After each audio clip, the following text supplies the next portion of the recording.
Tu connais ce moment où le décalage horaire te frappe en plein âme? Quand tu es réveillé depuis Dieu sait combien d'heures, que ton corps ne sait plus dans quel fuseau horaire il se trouve, et que tu fonctionnes uniquement grâce au café d'aéroport et à la force de volonté? Oui, c'était moi, debout devant le centre des congrès de Brême, face à un agent de sécurité qui venait de m'annoncer que mon nom ne figurait pas sur la liste des invités. Laisse-moi revenir un peu en arrière, parce que ce fiasco a commencé bien avant que je ne monte dans cet avion de 15 heures depuis Singapour. Ma sœur Catherine et moi avons toujours eu une relation compliquée. Elle a 4 ans de moins que moi, et en grandissant, nos parents nous ont élevés comme si nous participions à une compétition dont eux seuls connaissaient les règles. Catherine était l'intellectuelle, des A partout, des bourses, le package complet. Moi, j'étais la créative, ce qui, dans ma famille, signifiait plutôt, on n'est pas sûr qu'elle gagnera un vrai salaire un jour.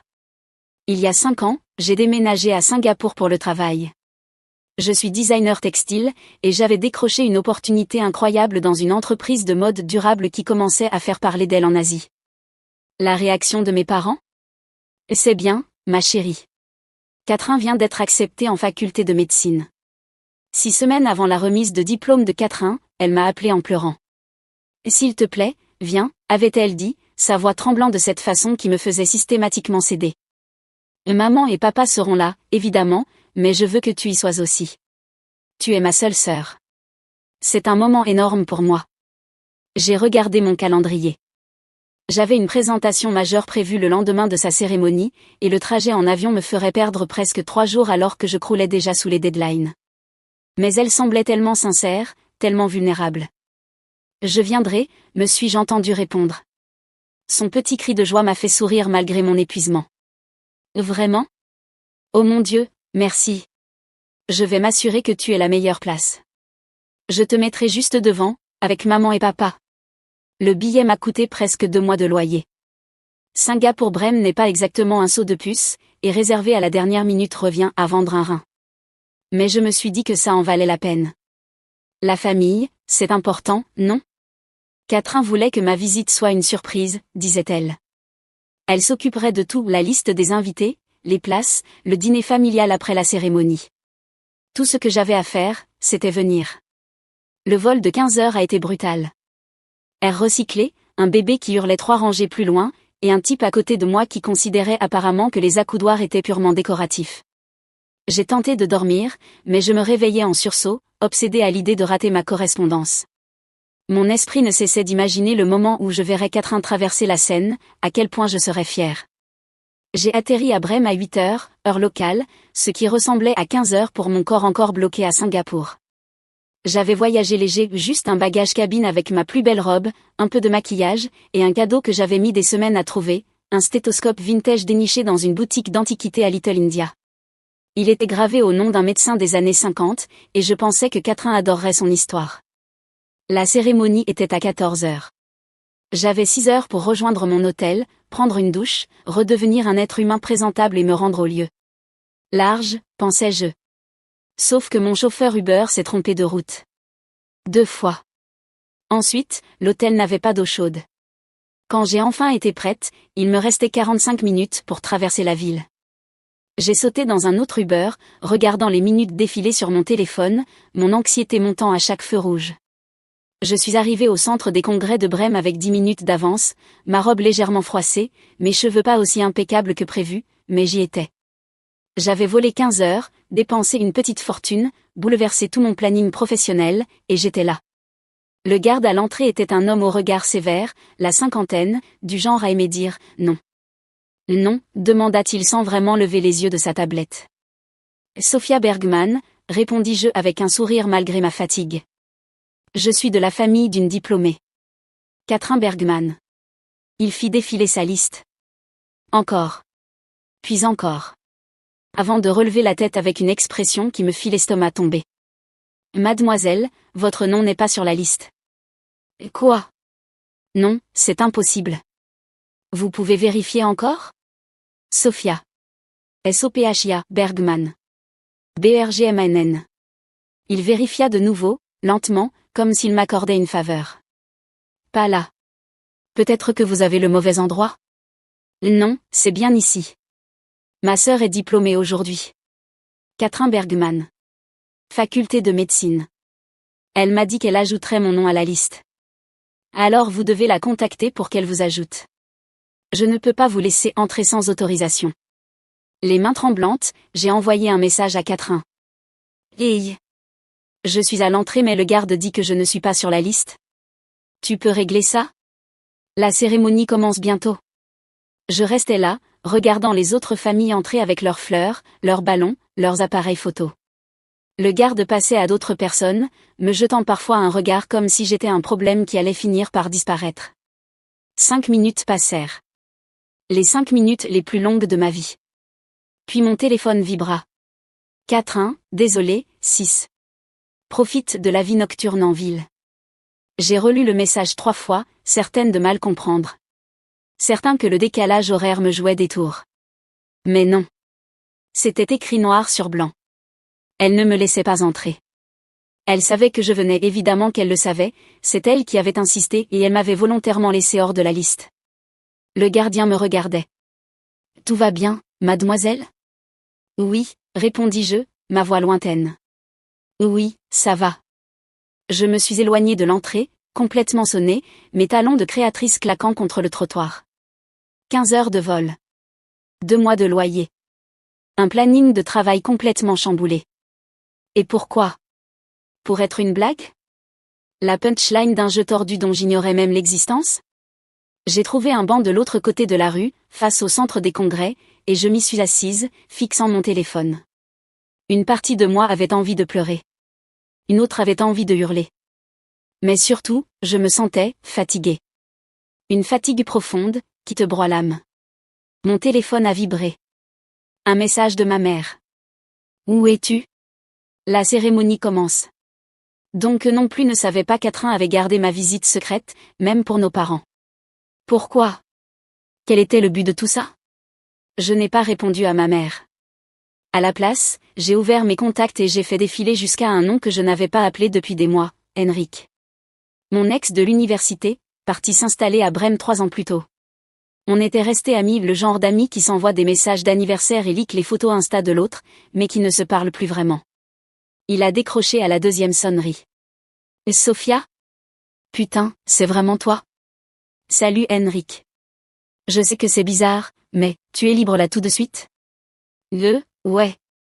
Je suis juste à mon café. Attends, t'es à Brême? Longue histoire. Je peux venir te voir? Bien sûr. Tu te souviens où c'est? Le café d'Henrik était un petit endroit chaleureux dans le quartier du Schnorr, avec murs en briques apparentes et meubles vintage. Quand je suis entrée, il m'a regardé une seconde et m'a servi le plus grand verre de vin que j'ai jamais vu. Bon, dit-il en s'asseyant en face de moi. Je t'écoute.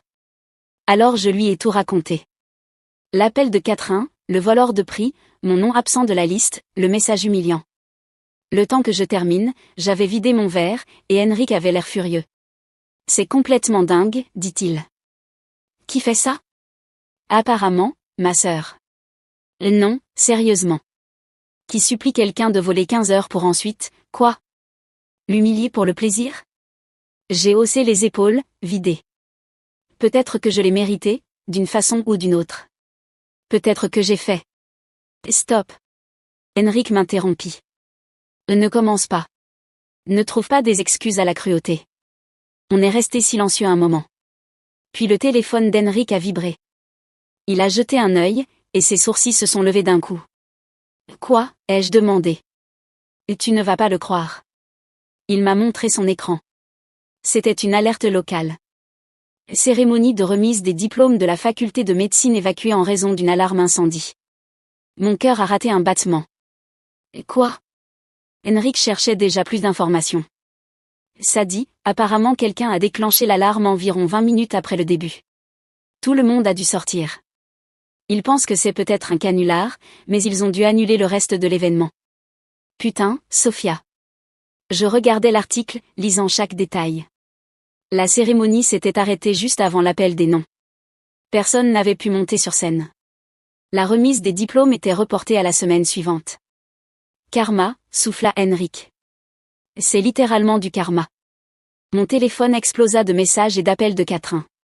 OMG, la cérémonie a été annulée. C'est une catastrophe.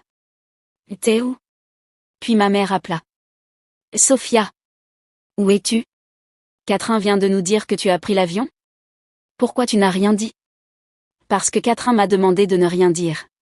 Elle voulait que ce soit une surprise. Eh bien, c'est raté. Tu peux rester jusqu'à la semaine prochaine?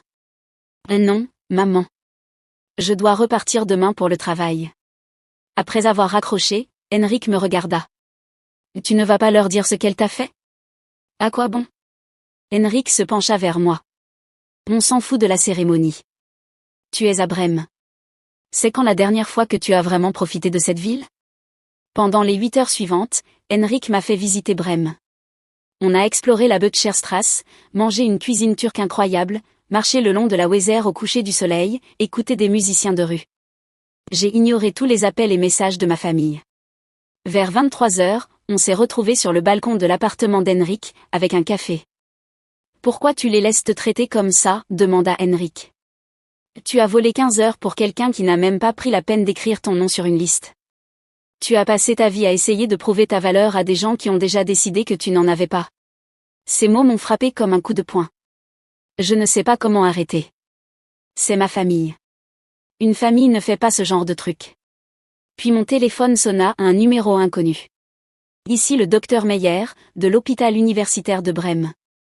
Votre sœur Catherine a été admise pour une réaction allergique sévère. Elle est stable, mais elle demande à vous voir. Mon sang s'est glacé. Henrik m'a conduite à l'hôpital. Catherine était allongée dans un lit, reliée à une perfusion, petite et effrayée. Quand elle m'a vue, des larmes ont coulé sur son visage. Tu es venu. Qu'est-ce qui s'est passé? On est sorti fêter ça après l'évacuation.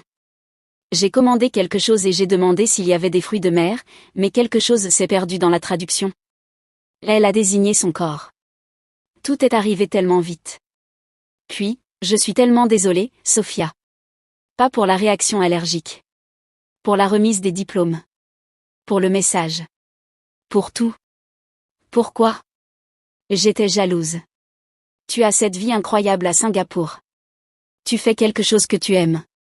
Et moi, je suis à l'école depuis toujours, épuisée, et je ne sais même pas si je veux encore être médecin.